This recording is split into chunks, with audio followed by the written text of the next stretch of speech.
Hey, all, Jeff Woods here. We are doing a quick audio video check. If you can see/hear me, please go ahead and put yes in the questions box. Perfect. Hey, James. Hi, Charlotte. Hey, John. Thanks for joining us. Perfect.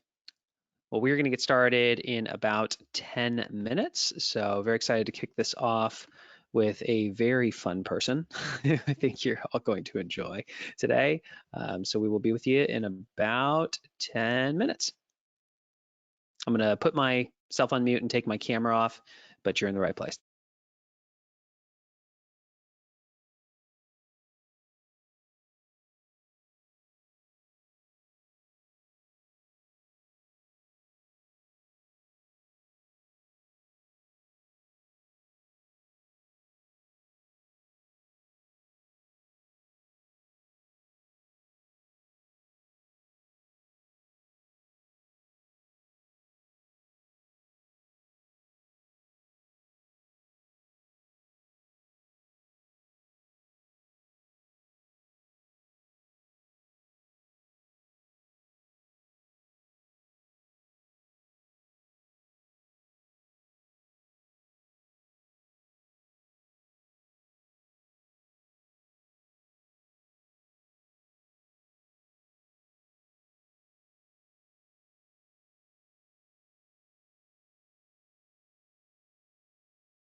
Hey everyone, Jeff Woods here, just letting you know you are in the right place. We're going to kick it off in 4 minutes. So grab a pen, piece of paper, drink of water. You are going to want to take notes during this. We'll talk to you in a few minutes.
Hey everyone, Jeff Woods here. We're about 2 minutes out from getting started. We will kick it off in just about 2 minutes.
All right, everyone, Jeff Woods here. If you can see/hear me, please go ahead and put yes in the questions box.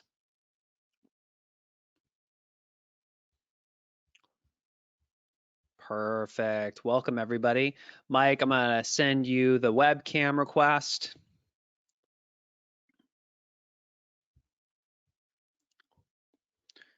Hold on.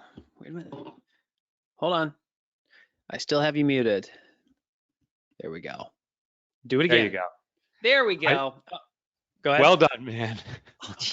You know what? That was my one thing, putting the earphones in. That's the lead domino. It makes everything else easier or unnecessary. It's good. All right, everyone. Welcome to our monthly One Thing webinar series. Every single month, we sit down with a best-selling author whose book we think is aligned with the principles of the One Thing, whose book we think will bring value to you. And on occasion, they just happen to be devilishly handsome as well, like the person you are looking at today. But not this month, right? This month is the exception. And many of you are familiar with the best-selling book, Profit First. Today, we are going to talk about a brand new book called Fix This Next, which is highly aligned with the one thing and also highly relevant for everything that is going on in this world. So with that, I am super excited to introduce you all to Mr. Mike Michalowicz. Jeff, thank you so much for having me and for doing this. I'm particularly excited to talk about Fix This Next because it does work with the one thing. It coincides perfectly, particularly in these crazy economic times. Absolutely. So walk us through what inspired you to write Fix This Next. So it ends up, it was a little bit of a technical mishap. I'm not the most technically savvy guy at times. And I've written many books. You can see I have them strategically positioned for marketing purposes. And I was writing my books, and I was considering the next book to write. It takes me about 5 years to write a book. I'm not a efficient writer, but it's a labor of love. I love the process. So 5 years ago, I emailed my readership and said, and they're all business owners, what's the biggest challenge you face in the year? And I must have triple clicked or something because the email broadcast multiple times that same day. And Jeff, the same business owner responded with their biggest challenge for the year with different answers. They responded multiple times with different answers. In the morning, it was, I have a sales problem that I got to fix that this year. And then it was, I have a employee problem. I need to better retain employees. And then the same person answered that evening saying, I have a vision problem. So it became very clear to me the biggest challenge owners face is knowing what their biggest challenge is. That's why I wrote the book. And walk us through, because I know many people are familiar with Maslow's hierarchy. You have a business hierarchy of needs. Walk us through the two. Yeah. And if it's okay, I'll start off with this concept called the survival trap because it plays into there's the hierarchy. I think it just will set the stage. So if everyone that's listening, if you have a piece of paper in front of you, we can do this as an illustration, and you can do it in your mind. You don't need a piece of paper. But here's what I found and what set up the hierarchy of needs is draw the letter A in the center of the piece of paper, and this represent and put in a circle. It represents now, point A, as we would say. And this represents for so many businesses crisis or challenge that you're facing now. And I've been walking and talking with tons of entrepreneurs, real estate agents. I was actually just working with some Keller Williams real estate agents, but I've been talking with restaurants, all these different businesses. For many of us, this is crisis. Step two, I want you to draw an arrow in any direction you choose that gets you out of A. So a short distance out of A. So in my example, I just drew it in this one direction. Now draw two more arrows in other directions. And what those arrows represent are simply ways out of A. So I drew arrows like that. As the final step, I want you to draw a B in the bottom right corner of that piece of paper. And what B represents is actually the one thing your business needs from you now. It's what you need to do next in your business. This illustrates simply, in my example, and I'm curious, I don't know, I can't see the questions, but maybe in the chat, how many of your arrows pointed to B? And you can just enter, if you can see in the chat, maybe 0 or 1. Put it in the questions box. Questions box, okay, because I can't see it. But I suspect, I can't see, I suspect there's a lot of zeros, maybe some ones. Few ones, yeah. Few ones, okay. That is how we run our business. Most of us are in the now. We have a problem, we escape it. It gives us temporary relief, but we don't know what's the one thing our business needs, and therefore it moves us to a new crisis. And then we're in this new crisis, and we make a decision to get out of it in whatever path, and it puts us in a new A. And you'll see for most businesses, we start to go in this circular pattern. So I don't know, maybe you can put this in the questions box too.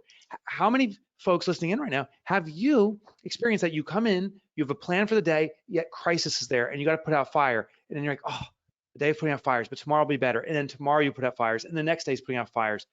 If you ever feel that, or you're constantly putting out fires, just say yes in the questions box there. And that's what you're living. Some of us, and some of you can relate to this one. Sometimes some couple people wrote the number 1. Sometimes you have an arrow going in the general direction of B down here. That's called happenstance.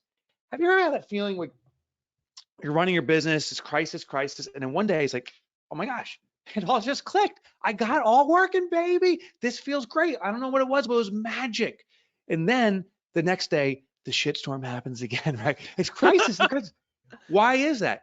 That's called happenstance. Happenstance happens. Sometimes we make a decision that actually moves us toward the one thing our business needs without even knowing what the one thing is. And that's when you feel that momentary relief. But since we don't know what it is that we're moving toward, we simply move toward the next A, and then we start making decisions that move us around in circles. So that's the challenge we face. And I wanted to share it first because that gets to this thing called the business hierarchy of needs. And this is the back of the book, so it's easy to see. But there is 5 levels of needs I found in every business. I think there's a common, actually, I'm convinced there's a common DNA. And Jeff, to your point, it ties into Maslow's hierarchy of needs. So just a quick primer on this. Maslow, studying human needs, says the base level need for all of humanity is physiological needs. You and I, Jeff, need to breathe air, drink water, eat food. If that's not addressed, the foundational needs are compromised and nothing else matters. But once that's satisfied, we have what's called safety needs, protection from harm. Then we have belonging, to experience companionship and love. And the highest level is called self-actualization. But if any time a base level need's not being satisfied, we will revert to it automatically and biologically. So just a quick example. Right now, this can be considered self-actualization. We're talking about theory, concept. We're gonna have very practical tips. But if some guy comes running up behind me and puts like a plastic bag over my head and wraps duct tape around my head, which is it's quite possible. I live in New Jersey, so that's if that happens, now I'm suffocating. And what matters to me is actually tearing this bag away from my face. I need oxygen. It's a biological response. So it's in Maslow, he argues that if ever a need is not satisfied biologically, we'll notice and react to it. Well, the business hierarchy of needs is very similar, except for one significant difference. We are not biologically wired into our business. Sometimes we think we are. We respond by instinct and gut, but we really need empirical information to back it. So this is the business hierarchy of needs. Sales is the foundation. It's the creation of cash for your organization. If you have no sales, you have no cash being created for the organization. The next level above that is profit. Profit is the creation of stability for an organization. You can have all the sales in the world, and if you have no profit, your business is living check by check. It will go under immediately. And sadly, we see this in this environment now. I think it was Warren Buffett who said, when the tide goes out, you see who's swimming naked. Well, when the recession goes out, you see which businesses weren't profitable. Next level is called order. Order is the creation of efficiency. It's where there's no dependency even on the owner themselves to operate. It can operate on its own. Then we have impact. Impact is the creation of transformation. Actually, what you do with the one thing is clearly about impact. This is where it's not about the transaction, it's about the transformation that comes out of the transaction. The highest level is legacy. Legacy is the creation of permanence, where the business is designed to live into perpetuity. It's not about the owner or the leadership. The last thing I just wanted to share is all these elements are happening all the time. But the question is, where are we starved for oxygen? What is the need in our business right now? So while businesses will do all these elements based upon the circumstances around us, we have to evaluate where we need to go. That's the B. So many businesses right now actually have sales needs and profit needs, even though a few weeks ago or a few months ago, they were focusing on impact and legacy. So that's the business hierarchy of needs. I'm curious, how many of you who are with us live right now are a leader or a business owner? Go ahead and put me in the questions box. Would love to see it. Awesome. Good portion of you. When you look at that hierarchy of needs, what's the one that deep down your gut right now is saying, that's the one? Is it sales? Is it profit? Is it order? Is it impact? Is it legacy? I'll hold it right there so you can do a screenshot too if you want. There you go. Or you could just get the book. Sales, order, profit, order, sales, sales. Okay, seems like sales is the number one. Seeing order and profit are pretty even. Yeah. Here's something that's interesting, Jeff. I see a lot of businesses saying sales, and it's not sales. And I'm not saying I don't know for these individual businesses. We have to find out. But many businesses are reverting to, I need to sell my way out of this. This concept of sales cures everything. But in many cases of these businesses, I found if they have some active ongoing sales, it's actually a profit issue. We have to control costs. We have to amplify margin. We have to repackage our offering that's more profitable. So if you have no sales whatsoever, you got to sell something. But if you do some sales, we have to be very careful to consider, is it sales or is it really a profit concern, and then address that need accordingly. If only you knew something about profit first. I should write a book about it. I don't think it would do very well. No, it would be a flop. I'll Probably skip not. it. Probably not. So, why is this so relevant to the challenging time that we're in right now? So I have a slide for that. And you are gonna hate me because I don't have an actual like throw something on the screen slide. So I'm like a printout guy. Listen, when people look at me, I was telling you this offline. People are confusing me for a Civil War general with this COVID hair going on here. So in the Civil War, we didn't have PowerPoints. We had handhelds. This is my slide. I actually, if you want, I did set up a domain.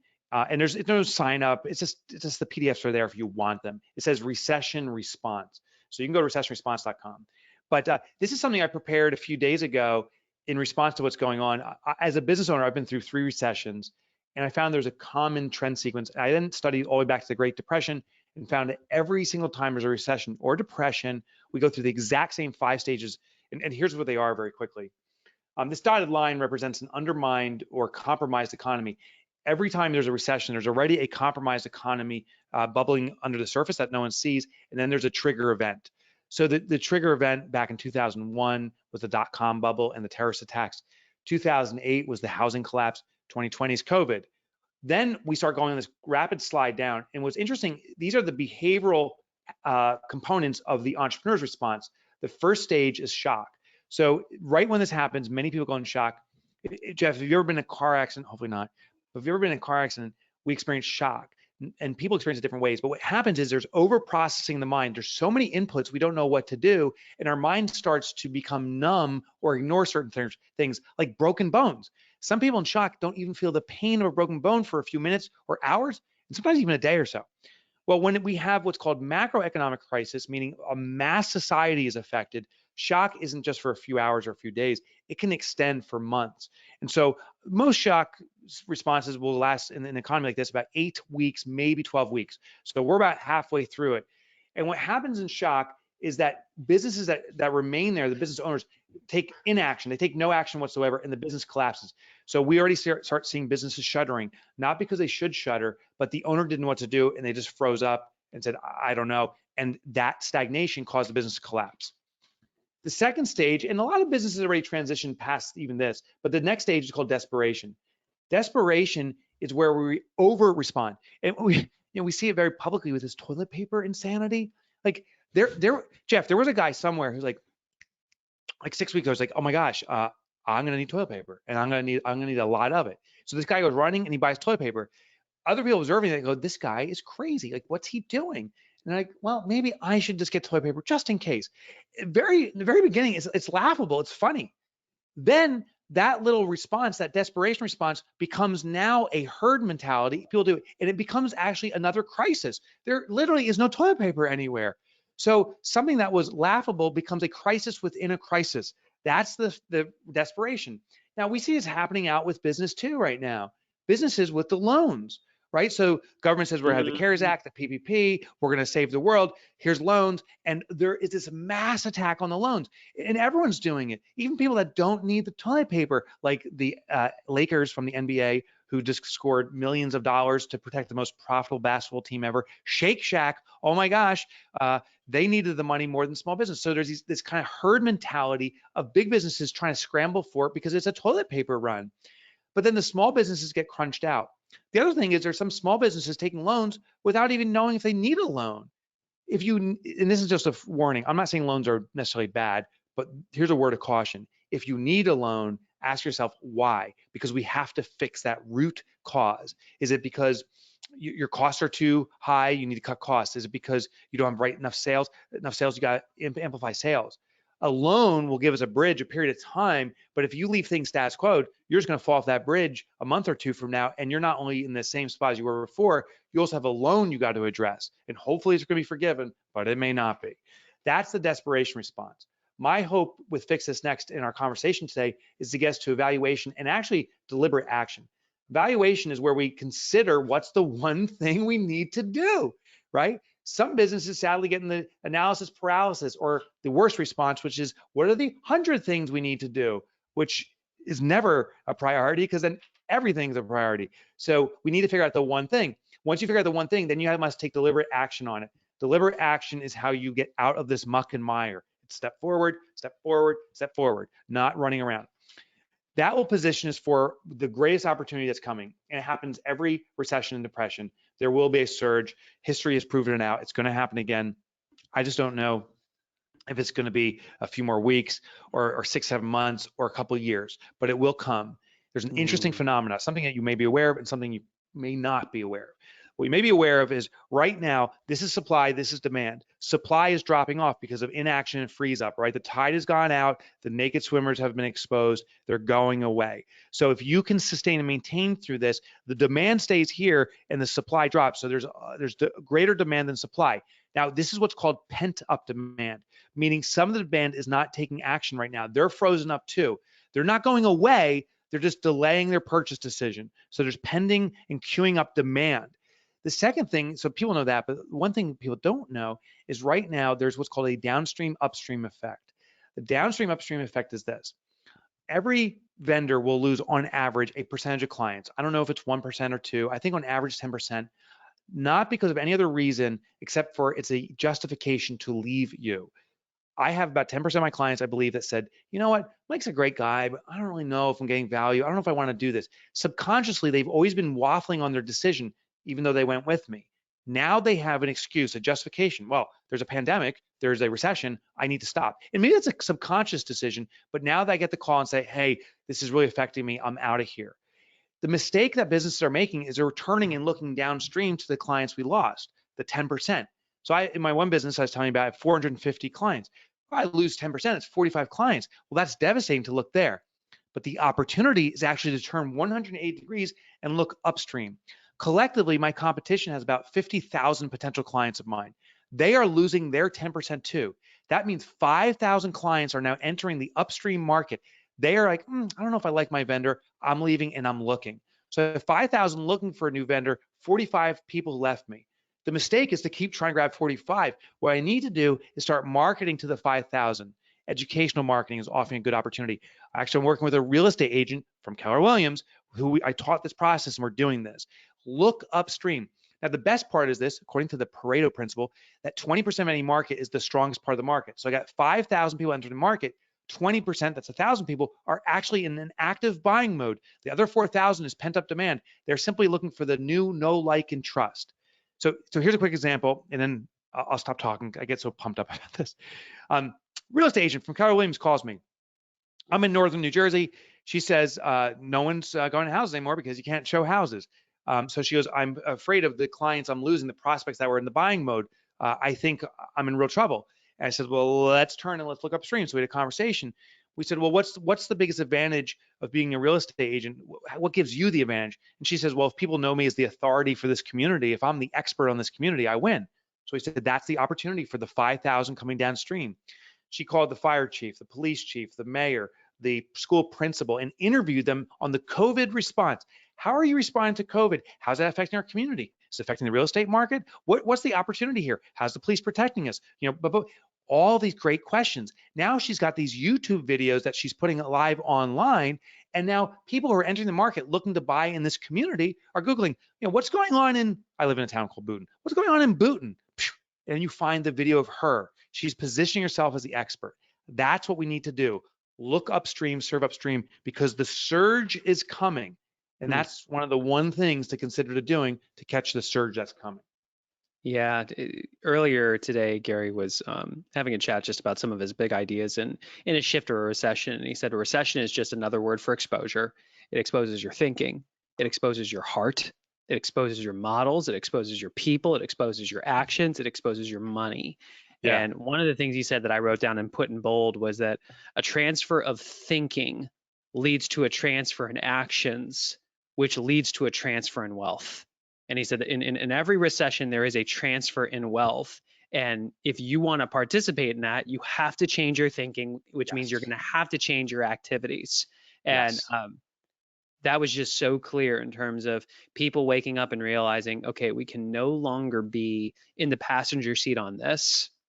The pandemic is here. We have no idea how long our life is going to be this way. We have no idea what the economy and demand is going to look like when shelter in place is lifted. So how do we get back in the driver's seat? So let me ask you this, Mike, from a mindset standpoint, Yeah. the people that adopt this very well, what's the mindset that they have right now? Yeah. So to your point is I will not participate in this recession. And there's other people that are saying I will participate. And of course, that's not the words we choose. But if we choose to participate, we start behaving consistent with the slide down. If we choose not to participate, we start spinning up. And in fact, I have multiple strategies on the ways to reposition the thinking. One of the tips is I call it the one step back. I think of a slide here on it. Here it is. And it's a real cool way of thinking.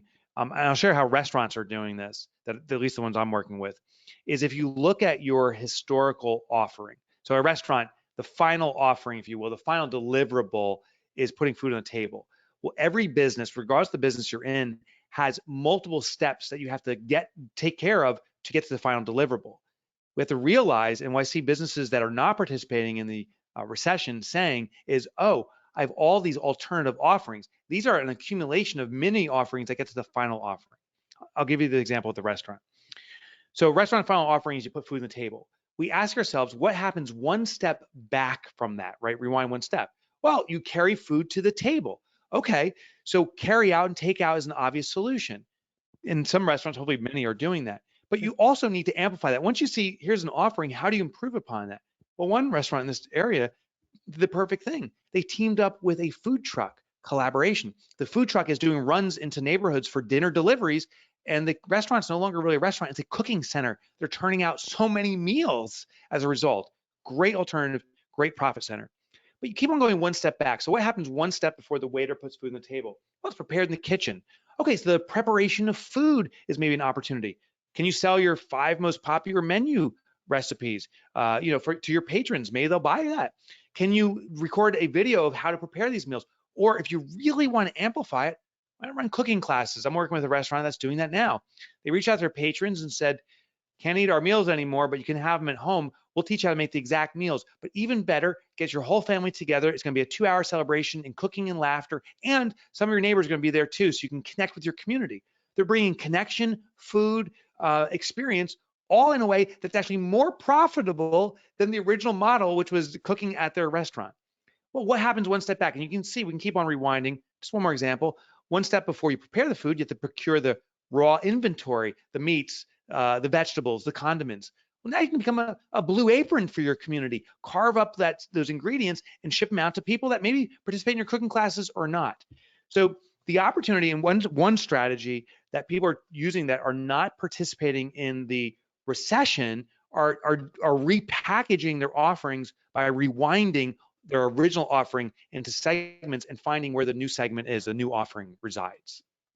Yeah, I love that. Well, what I'm hearing there is a commitment to figuring it out and recognizing that they are going to have to they're changing their thoughts, they're changing their actions, they're behaving in different ways to come up with ways to drive sales, ways to drive profit, and all the way through your hierarchy of needs. Exactly. Another way to do this is, so if your needs is sales and profit, that level is to simply ask your customers. I'll show you a way to do this and a way not to do it. I got an email. Let me rewind. I got a non-email from a vendor. I have a vendor who just went totally ghost on me. And I think one of the biggest mistakes to make is just going quiet with your customers, because your customers are under such duress. They're not even thinking what's going on. And then they don't hear from you. They assume you're out of business. So one of the first things to do is to reach out to your clients and say, I'm still in business, but I'll tell you how to do it and how not to do it. So this is a way not to do it. And I don't mean to pin Chevy against the wall, but I'm about to pin Chevy against the wall. I own a Chevy. The car's fine. And I got an email, Jeff. It was the worst email ever. The opening line said, we're all in this together. And that is the worst line to use, because I'm like, okay, don't pander to me. I know you're going to try to be opportunistic and sell to me here. For God's sake, I know we're all in this together. The next line said, at Chevy, we have you protected. We've cleaned our facilities and we're ready to change your oil, Mike. Ready to go for a long drive? We'll change your oil. And I'm like, are you suggesting to leave my infected city to go to the next infected city? Thank you, Chevy. And then it went on and it said, It said, hey, maybe you want to buy a new car and go for that long drive with your family. It says, we're ready to put a car in your driveway without even seeing any of our salespeople. I'm like, oh, great. So you can give me a car so I can drive around the world and then spread COVID. Thank you, Chevy. It was such an opportunistic email. Now, listen, I'm not trying to pin Chevy, the company. It's just someone in marketing was not thinking. But there was another company that responded shockingly in a very effective way. And they're a company that historically is not one that I'm too impressed by, is United Airlines. But I was very impressed this go around.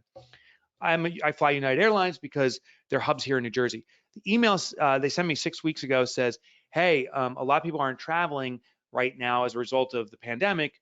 We want you to know, as a loyal member, we've extended your benefits for another year or two. And I'm like, oh, it was one paragraph. They took care of me and I knew they existed. 2 weeks later, it says, hey, you have a flight coming up in July. You may not want to do that. Most people have canceled. We're ready to serve you if you do want to fly that day. But if you don't, you can get a full refund now. Just a heads up. I'm like, whoa, it took care of me. The lesson here is this. If we're going to get through this pandemic effectively, it is through actually more frequent communication with our customers in smaller tangible bites and by asking them what they need. I'll give you a suggested template. And actually, I have a template at Recession Response, that link you shared. It says email template, so you can just copy and paste this if this satisfies you. But instead of saying we're all in this together, saying, I hope this message finds you well, and I can't imagine, because we can't, how this may be affecting you. So please take my well wishes. And that's it. That's just acknowledging that we're all human and we can't make an assessment of other people. Then the next line says, we want you to know we're still here open for business, but you may not need us at this time. That's acknowledging the truth. Then we simply ask, and it's possible you need us in a new way. If we can serve you in a new way or something you thought of, please tell us because we want to see if we can accommodate it. That's the ask. And then the very last line says, but please don't feel an obligation to respond. You have to, it's most important that you take care of your family and your situation. We just want you to know we're here. And that email is an authentic, candid email that gets the response you need. And then those responses people give you start catering to those needs. It's interesting when all this happened, within the first week, and I had a chat with my partner Jay, and he said, your GPS, your business plan for the year is dead. I'm divorcing you from all the financial commitments that you made for the year. Like, that is all out the window. Yeah. Right now, you need to get in touch with our customers, and you need to just figure out, how do we serve them? Service first, sales second. Head down, heart up. This is the time to serve people. And how do we just build a protective moat around people and serve them at the highest level? And he told me that if you just reach out to people and figure out what they're dealing with, it will likely lead us to where the market is now that we're not currently aware of. And what became super clear, wicked fast, like you and I were talking about before we went live, like on the corporate side, the demand actually went up. Yes. Because nobody was clear on the priorities. People weren't clear on how to work from home. And if we could provide something virtually for them so their people could be clear and productive, win-win. What I heard between the lines, what you said, which I think is the most powerful thing that everyone listening can take away, is we actually have an obligation to sell in this market, but not opportunistically, right? Through service. And there's a subtle but extraordinary difference. Opportunistic is where I take advantage of someone's disadvantage. Yeah. And sadly, there's unscrupulous people entering the market now because the easy prey and doing that. But an opportunity is where you identify what people need and you serve it by selling. And I would say we have an obligation to sell, because the only way you can be of service is if you are serving yourself too. I can only sustain if I'm making money. If I give, and there's been businesses areas that we have to give to the community and give, and I agree, but they gave everything they got and they're out of business now. They gave wonderfully for 3 weeks and are done. And that's an ultimate shame because they're never going to come around again. But businesses that give while sustaining themselves through sales can give into perpetuity. But there's another reason why you're obligated to sell. And the reason is because buyers are gonna buy. There is consumers in the market that say, I need a solution, and they're looking. And if we're not selling, we're just of service, they put no value in us. If I give you something for free, what's it worth? Nothing. People become as vested in the outcome as the investment they make.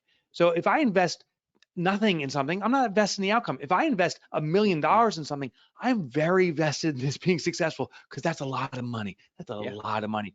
So the more I invest in something, the more vested I'm in the outcome. And we have to be fair. I am not saying take advantage of customers and charge them more, but I'm saying you must charge them for them to be vested in the outcome. But the last element, and to me, this is the most important, is buyers are going to buy. And there's these unscrupulous people who have entered the market and are trying to sell into the market. If you're not making yourself available, if you're not selling into the market, the customer is only going to be aware of the unscrupulous guy. And I know the people watching, Jeff, are good people because you're here to learn. If you're here to learn, it means you care. And it means if you care, you are the one who has to win the customer. You have to win. So you actually have an obligation to sell. It's the only way to protect the customers because they are going to buy. They got to buy from the good people. I love I that. got kind of on words there, but I No, believe it's in good. So let's 5 to 10,000 feet. I mean, when I think about these business hierarchy of needs, whether it be sales, whether it be profit, whether it be, what was it, organization or operations? What was the third one? Order. So third Order. level is order. Yeah, I'll hold it up with the screen again. there we go. So sales, profit, order, impact, and legacy. How do I figure out where my hole really is? How do I figure out what is the thing that Great I need to question. fix next? Great question. So you send me a check for $1 million. There we That's go. option one. That's option one. Do you accept baby kisses? Or baby kisses. Yeah, that was option two. All right. Here's what it is. You simply ask is there any or is there adequate? And here's how it works. You always start at the base, like Maslow's hierarchy of needs. Is there any air going into your lungs? If not, you have a problem. You can't breathe. The second question, is there adequate, right? Is there adequate air? Am I getting some air? Now, the funny thing is more air won't serve you. There's a certain point where adequate's enough, but if you try taking more and more air, there's no benefit. You just need the adequate level to support the level above it. So in the business hierarchy of needs, are there any sales whatsoever? If there's no sales, we need to generate sales. Now you know methods. Use the one step back technique. Ask your customers. But then we ask, is there adequate sales to support profit? And you'll only know that if you look at profit and say, is there any profit? If there's no profit and you have some sales, you likely actually have a profit issue we need to resolve first, and then we can reevaluate sales. And we keep on asking that same series of questions. Is there any profit? Is there adequate profit to support efficiency, order throughout the organization? Is there any order? Is there adequate order? And you keep going up. Now, the part I just want to remind people of, all these elements are playing out at the same time, just like Maslow's hierarchy. As we're talking right now, the breathing is happening automatically, something we don't have to worry about. Just like in the business hierarchy, you may be focused on driving profit, but the other elements are playing out. The question simply is, where do you concentrate? What's the one thing you need to resolve in the moment? Once you fix it, we go through the any and adequate evaluation going up the chart again. So I want to jump to profit first here because, in a recession, you have to right size your business for the market as it is today. And I give people a very high level of what is profit first and how does that actually apply, especially in a time like this? Oh, it's awesome. So I got, dude, and I know you don't, I told you I got a couple of slides that I know you don't know what they are, so it's not staged, but I got 25 answers for you right here. Everything again, it's at recessionresponse.com, and there's no signups or anything. It's just, you'll see it. It's just a link and you can access it and print it or delete it, whatever you want. So if you've done profit first, the key, people are asking me, should I change my profit percentages? Should I take less profit now? Should I take more? The answer is neither. You leave the profit percentages exactly as they are because the business will speak to you. If you see your OPEX depleting with your maintained profit percentages, that's telling you have a cost issue. If you see the OPEX reserves actually increasing, it means you have a profit opportunity. So you have to wait for the business to speak to you. But cash flow management, that's what profit first is, the essence of cash flow management is critical here. I just want to give you a couple tips. There's a thing called the first asker advantage, and the time is running out now, so you better move quickly. But basically, the first to ask is most likely to get, the second is a 50-50, and the third person and otherwise is unlikely. Here's an example. I'm in my building right here. It's a 5-story building. We have one floor in the building. There's multiple tenants. We went to the landlord 6 weeks ago when this broke and said, we have to ask you something. We like leniency in our lease. Now, the thing is, we are profitably sustainable, so we didn't ask for a discount in the lease. I don't think that's morally appropriate or ethically appropriate. But what we did ask is for a shortened term. We're in a 5-year lease. We said that we'd like to crunch it down to 6 months with, and once we serve those 6 months, a 2-month out at any time because we don't know what's coming. And the landlord's like, absolutely, you got it. The second person that went in, I don't know what they got. And the third person that went in for that meeting, it was about an hour meeting and they did not come out with a smile. So the first asker advantage is if you need something, you better ask now, particularly when it comes to leniency. A couple more fast, rapid tips on profit first. A lot of expenses are against credit cards and debit cards. And in a situation like this, things are moving so quickly. we don't know where the expenses are coming. We have to move so fast. So we're actually ignoring the expenses. Here's a real simple strategy. Call your credit card company and or debit card company and do what's called a reissuance of the cards. Have them send you new cards with new numbers. Tell them don't transfer the subscription. It's like a canceled card or a stolen card, but you get a new card. So you still have your credit, but all those things that were pinging your debit and credit cards, now those people can't hit your credit card. They call you and say, hey, you owe me this money. This is a simple way to reassess. Oh, there's an expense I have to pay. I had, when I did this, I had a gym membership. I fulfilled my obligation over a year ago and I was still paying for it. I wasn't going to the gym. Actually, I'm not even in the same town anymore. I moved away. I still paying. I caught it by doing this. So a real simple strategy. One more tip I want to share just from this is every business owner should set up a COVID-19 account in your accounting system immediately. It's a general ledger account. And here's the idea. Any expenses you're incurring related to COVID, equipment that you need to buy, cleaning supplies. Maybe you had to have people go remote. Maybe you had to block out an hour to listen to this webinar to get trained on how to handle COVID.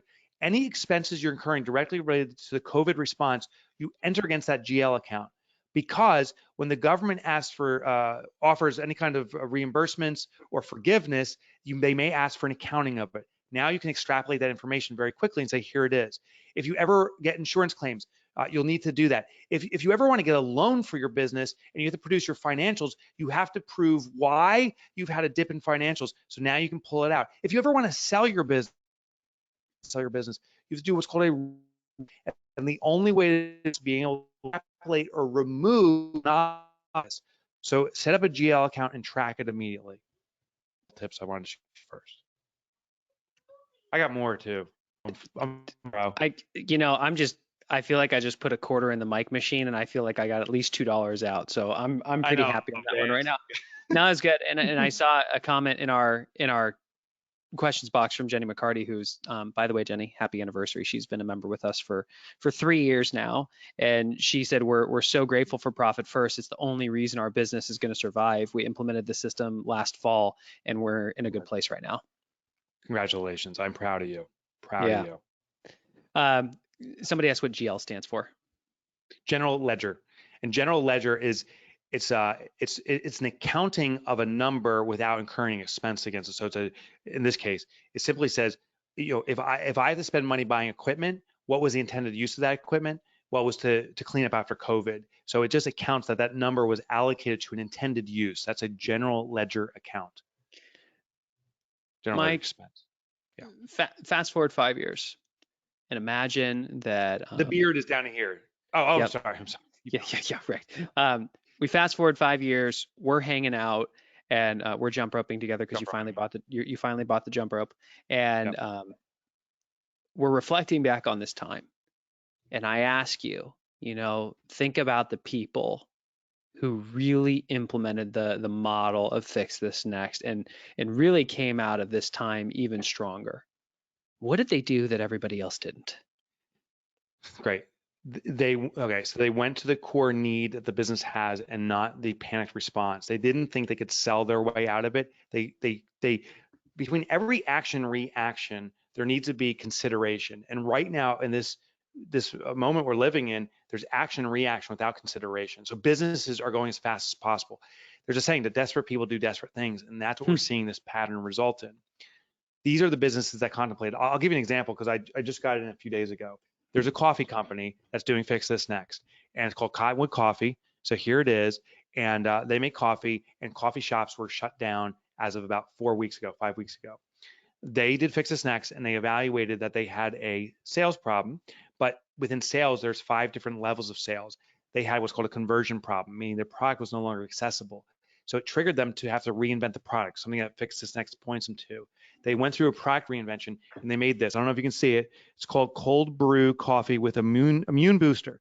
So they started infusing immune boosters in their coffee.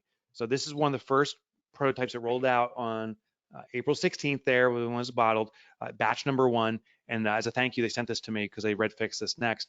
This company is selling more coffee in this category than any other category that they sell currently. It's dominating the space. And they're very candid. It's not like this does not cure COVID by any stretch of imagination, but they said you got to continue your habit. You like to drink coffee, keep drinking coffee, but also know that you're getting vitamin D3 and these other supplements that increase and improve your immune system. So you're taking at least one small step in the right direction by doing what you already love. And this is starting to move fast. That's the type of thing I'm expecting to see play out and hear about in 5 years. But the businesses have to do it right now. They have to pinpoint that one thing to work on. Yeah, I got into business with Gary and Jay November 1st of 2015. Yeah. And every time I saw Gary get on stage, he was saying, prepare for the shift. Yeah. Prepare for the shift. Prepare for the shift. And he was always saying in every shift there is a gift, because it really forces you to look at your business and the things they're every single one of us in some areas of our life are succeeding in spite of ourselves, not because we're actually doing the right activities. And this is just revealing where the weaknesses are. It's exposing it all. And Kaylin and I did a podcast recording recently, and she looked up at the definition of apocalypse. Not to say that this is an apocalypse, but it was basically the unveiling. Yeah. Right. Exactly. Right. And so a love for this coffee company to say, look, this is the way that every other coffee company operated, but they use it as an opportunity to think differently. And immediately. So I consider this the ultimate petri dish for entrepreneurship. Yeah. Meaning needs are shifting. There's all new needs that are afoot. So what many business owners are thinking about is the loss, saying, I'm losing opportunity. You're not losing. Well, you are losing opportunity if you don't see what the shift is. There's new opportunity. So we keep on looking at what's gone and saying, who moved my cheese? There's a famous book about that. And now it's in a brand new spot. But some businesses are thinking forwardly right now, saying, where's the new need, and trying to cater to it. That's right. The interesting thing, we see it over and over again, out of every single recession becomes this boom, this massive boom of small businesses that position themselves right. Actually, some of the most successful businesses are birthed during recessions. So it's going to happen again, and it's going to happen if you consider where the opportunity is now. Yeah, I love this. Jason Murray put a comment in here that I think you would appreciate. He said, after finding out I was roughly $750,000 in debt, I read Profit First and The One Thing back to back. They literally saved my life. When the tide went out, I was one of the few wearing shorts. Jason, I am proud of you. Actually, Jeff, we were talking offline. I'd love to just share a little bit about Fix This Next. Thank you. So I do want to have one to ask, Jason, for you, actually for everyone listening in. And it's my bold ask. It's bold because I'm asking, but I believe it's the greatest way I can be of service to you, and also selfishly it serves me. So I ask for two reasons. If you will, right now, as we're doing this live, because I'd love to see in the chat, if you could share it with Jeff and we can talk about it, please go to Amazon right now and get yourself a copy of this, a hardcover book, Fix This Next. Here's the reason I ask. It is hands down the most affordable and effective way I can serve you. This is my life's work. I spent the last 5 years devoted to this, and this is the greatest book I've ever written, in my opinion. I've written Profit First, Clockwork. This is even more impactful. It will serve you. I wrote this book for this crisis, this exact moment. I didn't know this would be this big or this would happen. I knew the shift was coming. So my first ask is, if you're willing to do this now, get it, because this will serve you, I promise you. But I have a second reason. If you do it now, it causes this effect on Amazon. They have an algorithm that when they see multiple people buying at the exact same time, it triggers the Amazon engine to start marketing it to other entrepreneurs. So if you're willing to buy it now, it will also advise and notify other entrepreneurs through the Amazon system, and that serves me. And that would be huge, because then I can get bigger exposure for this. So if you're willing to do it now, just put in the chat and just say you bought one, whatever, because I want to personally thank you for doing that. That's a big deal to me. So Amy asked if it's available on Audible. And it's on Audible too. So if you prefer Audible, you can get the hardcover or Audible. If you want to go crazy, get the combination, because I read the Audible in a way that when you read along the book, there's breakouts in the Audible that point to elements of the book and come back in. So you discover kind of secrets within the book by working with the two together, if you want. Debbie asked, what order should between Profit First, Clockwork, Fix This Next, if you had to put them in order of reading, which would it be? Yeah, so I used to say whatever I was excited about. Then I got smarter and said, well, what's the biggest challenge you have? Like, what's the biggest true problem in your business? That's the book to serve you. And then I found that most people don't know what their biggest challenge is. And if you don't know the one critical thing your business needs from you immediately, Fix This Next is the answer. There you go. So Leslie Nelson said she already got hers pre-ordered. Lynn Shell says she's got both in her cart. Jay Banks said they got it. Dr. Thank you. Nemchenko, I'm sorry if I botched your name. I'm trying real hard though. took care of it. Kenneth, Stephen Jones, Promise I'll serve you. Stephanie, I'll serve you, Kim, Stephanie. Tasha, Thank Shannon, you. Sharon. Yeah, Oh, that's they're huge. rocking. Thank you so much. You are truly serving me. And I promise it will serve you. I'm so proud of this book, but thank you because you're serving me. It literally gets the engine going. We will see an impact. Thank you. Thank you. Yeah, and we'll export the chat and send it to you as well, Yeah, Mike, so you can thank see you. all I the want to say names. that. Thank you. I see I'm Yeah, doing it now. absolutely. Awesome. Rock and roll. Thank you, everyone. Thank you. Yeah, folks, I mean, this was all lined up. The whole reason we do this webinar is because we asked the question, who are the other thought leaders out there that we have a relationship with that we want to introduce you to? This is all in service of you. What are the questions we have not asked, Mike, yet that just you'd be remiss if we didn't ask it? Put it in the questions box. Mike, what's the question I haven't asked you that you want me to ask you? I got it right here, man, because I thought you were going to ask it. You and your slides, it's the best. Me and my slides, me and my paper slides. Someone, I was doing a presentation. Someone's like, can we at least afford? Can you at least afford a color printer instead of this stuff? So this is called the 10-10-10 method, and this is not something that's my concept. This came from Susie Welsh. She was married to Jack Welch, the CEO of GE, the CEO of GE. He passed away. She wrote this great book. But admittedly, you don't need this slide. I don't even know if you need her book, even though I do suggest it. The concept is extraordinary. And it's something that you already highlighted, Jeff, is most of us don't reflect back. You said, what happens 5 years from now? Well, most of us look at the immediate impact. So the 10-10-10 method is a way to look at the immediate, the midterm, and long term. How do I feel about my decision in 10 minutes, 10 months, and 10 years, and can change your decision? For example, I have a small business. I have 12 employees. If I have to consider, and I'm not right now considering this, but if I had to consider laying someone off in the next 10 minutes, how will I feel about that? I'll be devastated. This employee has been so loyal to me. They're driven. They don't deserve to be laid off. I got to keep them. I'll do everything to keep them, even if I kill my business. That's the 10-minute reflection. But what if I lay them off and I look back in 10 months? Well, 10 months from now, I may say, you know what? I made a smart decision to maintain the business. It was painful in the moment, but the government has set up this cushioning like never before for furloughed employees. So my employee at least had a safer landing and I sustained the business. In fact, maybe in 10 months, I can hire that employee back and my business around. Well, what happens in 10 years? Well, 10 years from now, my business may have grown even more. In fact, I may even be able to achieve selling the business, which is my ultimate goal. So that's going to be amazing if I can stick around. So instead of just reflecting in 10 minutes saying, I'm not going to lay off this employee, now I look at the short term, midterm, and long term, and I say the best thing to do, as painful it is to lay off that employee, furlough them for now so that I can sustain this business and return them and grow more. So that's called the 10-10-10 method. And I just felt compelled to share that because all of us can use that in any consideration we're making. Yeah. I actually see some orders coming in through the chat here. So thank you for everyone that's doing it. Yeah. I love that because I immediately thought of some personnel decisions that I've had to make in the past, and in the moment, because you're so close to it and it is so painful, it clouds the judgment. Yeah. And yet if you ask the question, great, in 10 months, how will I feel? In 10 years, how will I feel? That is super. It's like reverse hyperbolic discounting. Do you know hyperbolic discounting? No, actually, you used too big of a word there. So yeah, I don't know. There you go. So that was me sounding smart for the day. Hyperbolic, it's why people struggle to say no. We are so tied to saying yes to the thing that has immediate gratification. If you can get $100 today or $1,000 at the end of the year, every logical person says, take the 1,000. Yet the data actually shows they won't because the payoff is too far in the future. Yes. They say no to it. And that's what happens as they go through their days. It's why they say yes to email. It's why they say yes to every meeting. It's why they say yes to every God a minute. And they actually say no to doing the one thing, while the one thing has the result is far down the line. But what you just talked about is the reverse of it. The pain is so intense in the moment that we let it cloud our judgment, versus asking the questions that will take us into the future, which is when it really matters, where the pain is actually lower. Yeah. It's making those long-term considerations feel immediate, because then you can put more value in it. Yeah.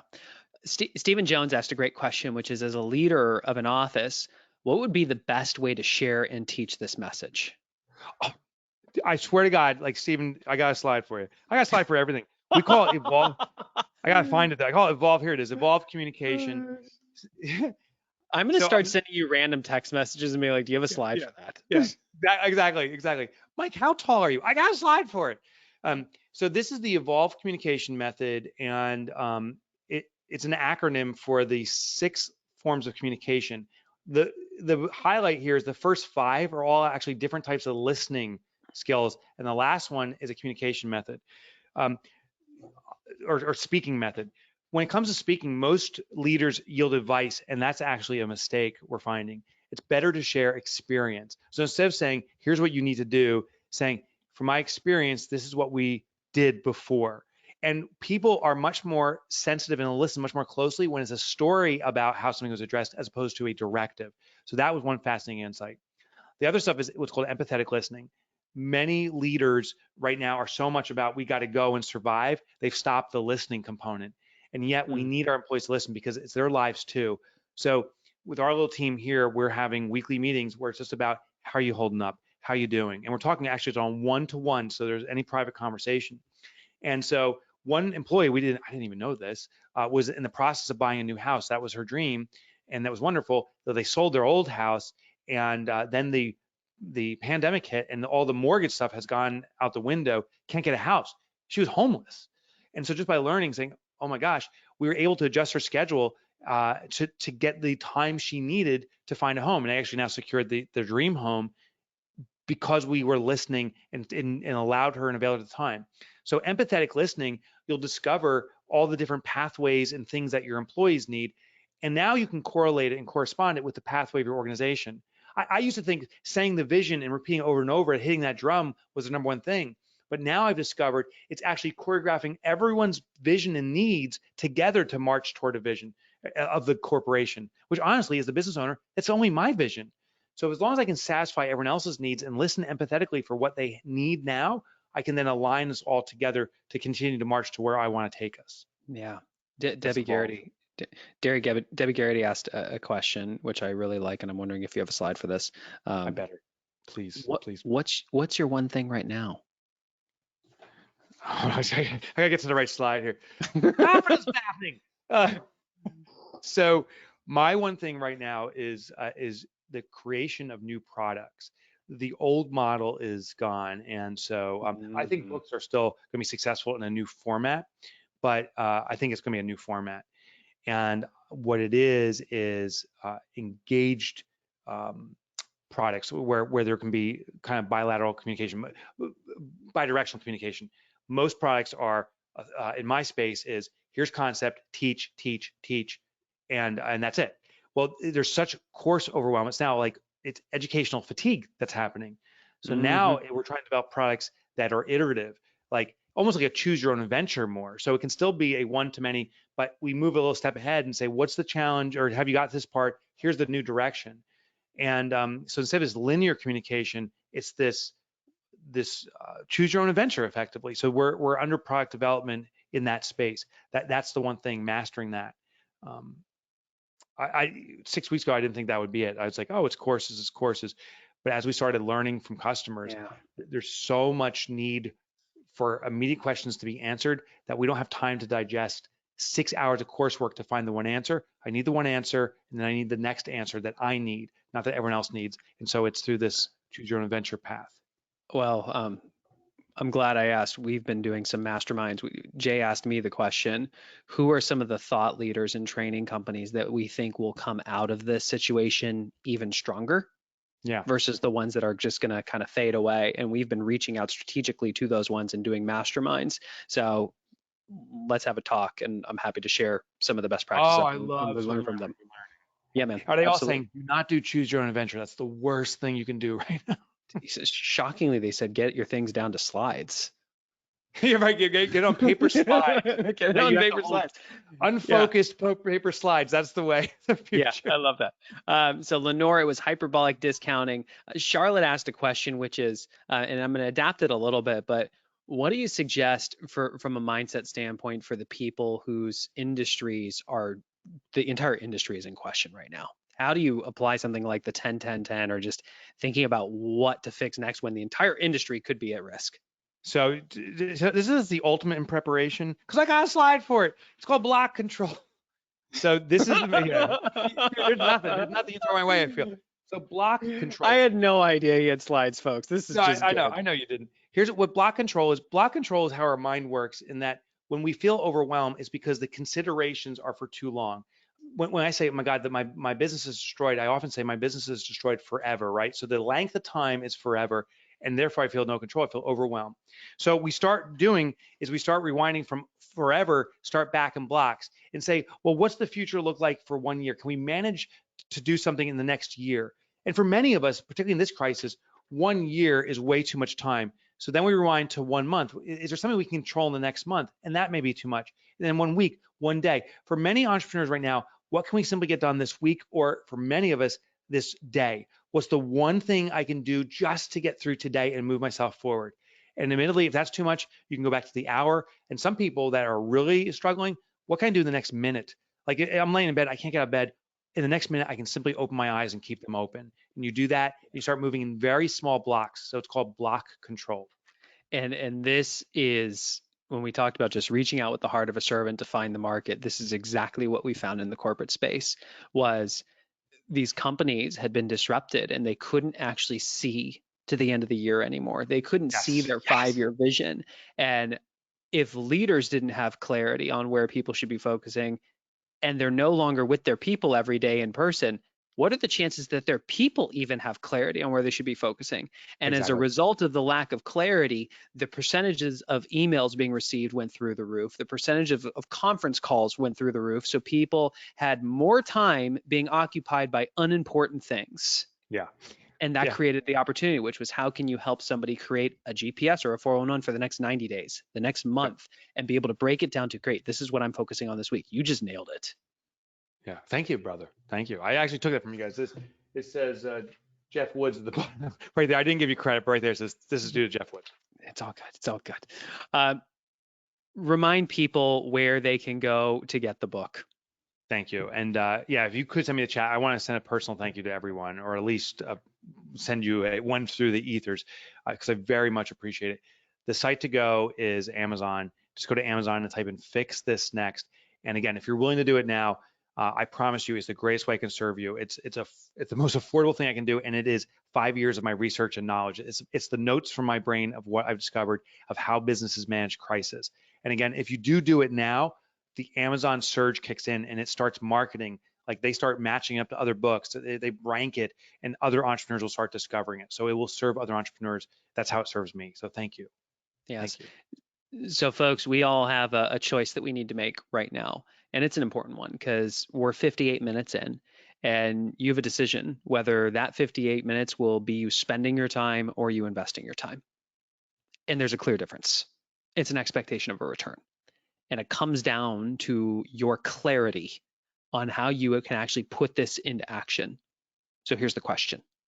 Out of everything that we talked about here today, what's the one thing you can do such that by doing it, everything else would be easier or unnecessary? Put your answer in the questions box.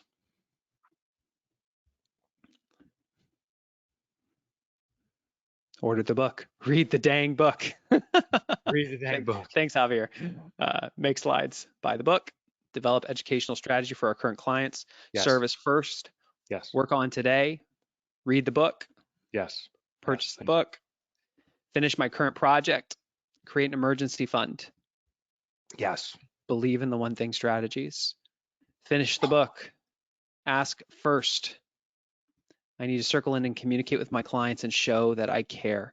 Refuse to participate in the recession. Contact our clients. Master block control. I just told our CFO to create a GL account for COVID. Nice. There you go, Elizabeth. Review our GPS. Serve you, my friend. Folks, congratulations. And sincerely, we are in the business of helping you better invest your time by having a relationship with your goals so you can achieve extraordinary results. And we appreciate you investing the last hour with us. This will go up on our website and it will also be out on the One Thing podcast. Please share it with those that you care about and be safe. Head down, hard up, and we'll talk to you soon. Thanks, Mike. Thank you, Jeff.